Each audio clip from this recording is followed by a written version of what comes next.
Bonjour Olivier Bonjour. Faure. Un défi pour commencer. En quelques mots, comment résumeriez-vous la prestation d'Emmanuel Macron hier?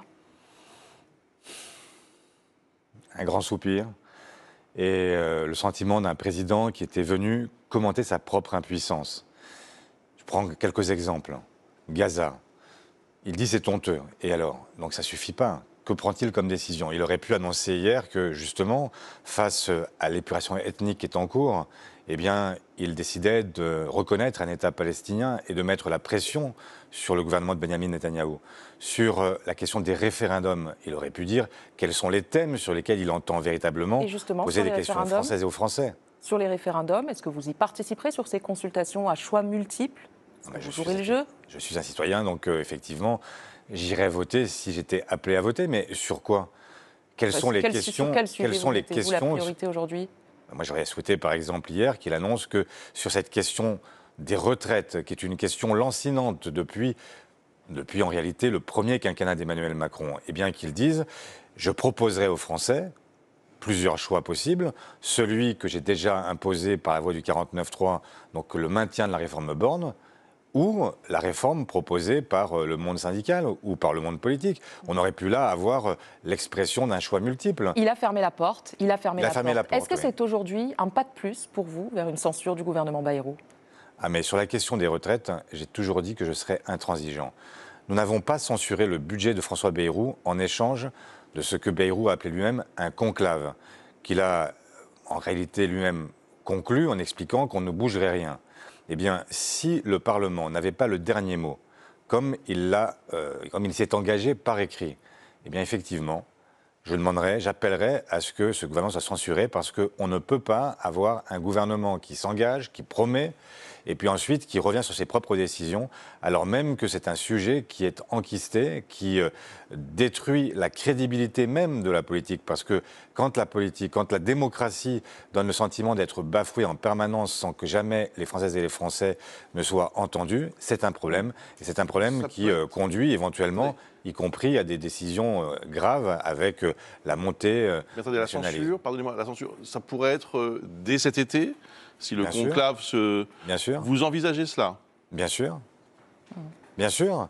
Il y a une possibilité, dès lors que en fait, le gouvernement considère qu'il peut réécraser les pieds des Françaises et des Français et des parlementaires, puisqu'il y avait un engagement pris, que l'engagement n'est pas tenu. Je ne vois aucune raison particulière de considérer que nous allons laisser passer. Moi, je ne suis pas de ceux qui expliquent que jusqu'en 2027, François Bayrou ne sera jamais censuré. Ça ne me paraît pas... Et d'ailleurs, ce serait une très mauvaise manière faite aux syndicats eux-mêmes qui continuent à négocier et qui cherchent un accord.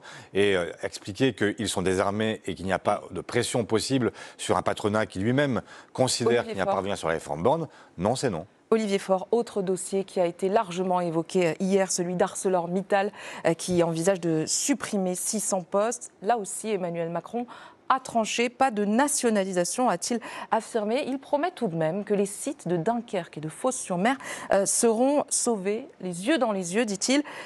Que doit-il faire concrètement aujourd'hui? Mais, par exemple, il aurait pu annoncer que la nationalisation temporaire est possible. Vous avez entendu ces arguments sur le coût pour les contribuables, sur l'état des finances publiques et sur le fait que cela ne résout pas les problèmes sur le plan de la concurrence. D'autres pays l'ont fait. D'autres pays, l'Italie par exemple, et c'était une nationalisation temporaire. Ensuite, on peut remettre sur le marché l'entreprise. Mais moi, ce que je ne comprends pas, c'est qu'on ne peut pas avoir un président qui nous dit « Je veux une France et une Europe souveraines. Je veux en fait que nous puissions même, y compris, nous réarmer. » Mais comment voulez-vous vous réarmer, construire des avions, des tanks, des missiles, sans acier européen, sans acier français, et dépendre exclusivement de l'acier chinois, de l'acier américain? Il y a quelque chose qui cloche. Et donc, si nous voulons maintenir cette souveraineté, il faut que les entreprises, je pense à Vancorex hier, je pense aujourd'hui à ArcelorMittal, je pense à ces entreprises qui sont indispensables à notre propre décision, à notre propre souveraineté, et ça suppose qu'on en prenne les moyens. Et ce que je vois, c'est un président qui, là aussi, explique qu'il est impuissant, et surtout qu'il ne faut pas déranger à aucun moment ni les multinationales, ni les super riches, parce que ce serait problématique. Sur la conférence sociale, sur le financement du modèle social, vous encouragez aujourd'hui les syndicats à y participer? Mais je ne sais pas si les syndicats vont longtemps vouloir se prêter à des mises en scène. Parce que si à chaque fois qu'il y a une conférence sociale, au milieu de la conférence, on a un Premier ministre qui sort et qui explique que de toute façon, on ne fera pas du tout ce qui est retenu, quel est l'intérêt d'y participer? Donc moi, je suis pour la démocratie sociale, je suis pour le dialogue social, je suis pour le compromis. Mais là, il s'agit d'une conférence qui est envisagée sur le financement du modèle social. Il n'y a pas de dogme au départ. C'est qu'est-ce qu'on fait, comment on fait. Bien sûr, il n'y a pas de dogme. Est-ce que c'est nécessaire, selon vous, de se pencher sur le financement du modèle social? Et bien sûr qu'il faut se pencher sur le modèle social et sur son financement. Mais cela suppose qu'à chaque fois, les dés ne soient pas pipés. Pour l'instant, qu'est-ce que c'est la conférence sociale sur les retraites? Oui, oui. Bah oui, non mais enfin, c'est un exemple. C'est un autre sujet. C'est un autre sujet. Non mais lancer des sujets, ça, on a compris qu'ils étaient capables de le faire. Mais c'est pas lancer des sujets en l'air, c'est aussi d'accepter l'idée que ce dialogue doit conduire à des solutions et accepter que le dialogue conduise à des compromis auxquels ensuite on se réfère. Pour l'instant, je vois un gouvernement qui dit en fait je veux amuser la galerie avec des mises en scène de conférences, de dialogues, etc. Mais je n'en tiendrai pas compte. Alors quel est l'intérêt? Vous avez remarqué hier qu'il n'a pas prononcé le mot de TVA sociale, mais qu'il y a fait référence. Ce serait une ligne rouge là aussi pour vous? Je crois que cette question-là a été tranchée il y a longtemps et qu'on ne peut pas faire payer aux Français modestes ce qu'on ne fait pas payer aux entreprises soit par le biais de cotisations sociales patronales, qui, je rappelle, sont un salaire différé. Ça n'est pas, enfin, la différence entre le brut et le net, c'est simplement que tout ce qui n'est pas directement accordé aux salariés l'est sous d'autres formes. C'est la protection sociale, par exemple. Olivier Faure, dans l'actualité aujourd'hui, François Bayrou sera auditionné tout à l'heure par la commission d'enquête à l'Assemblée nationale. S'il s'avère qu'il a menti, il devra partir, démissionner? Ce qui s'est passé à Betaram est extrêmement grave. Et si d'une manière ou d'une autre, François Bayrou avait participé à l'omerta, s'il avait lui-même couvert l'institution pour la protéger au détriment des élèves, effectivement, il devrait partir et il devrait lui-même d'ailleurs démissionner.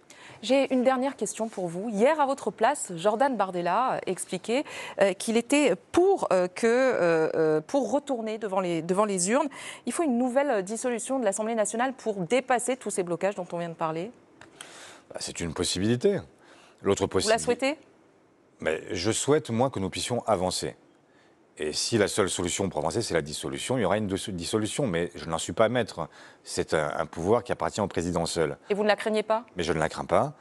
Et l'autre possibilité, c'est d'accepter l'idée que ce Parlement fonctionne et que ce Parlement procède par des compromis. Pour l'instant, nous sommes face à un gouvernement qui fait comme s'il avait gagné toutes les élections depuis 2022. Or, la réalité, c'est que depuis 2022, le président n'a obtenu à aucun moment la majorité et même qu'il a perdu les élections européennes et les élections législatives. Il ne s'y résout pas. Et c'est tout le problème. C'est que quand on ne respecte pas la démocratie, eh bien, à un moment, on finit par favoriser, y compris les offres les plus folles. Je pense là, évidemment, à l'offre réactionnaire de l'extrême droite. Merci beaucoup, Olivier Faure. Vous avez évoqué l'impuissance du président, la fin de son mandat approche.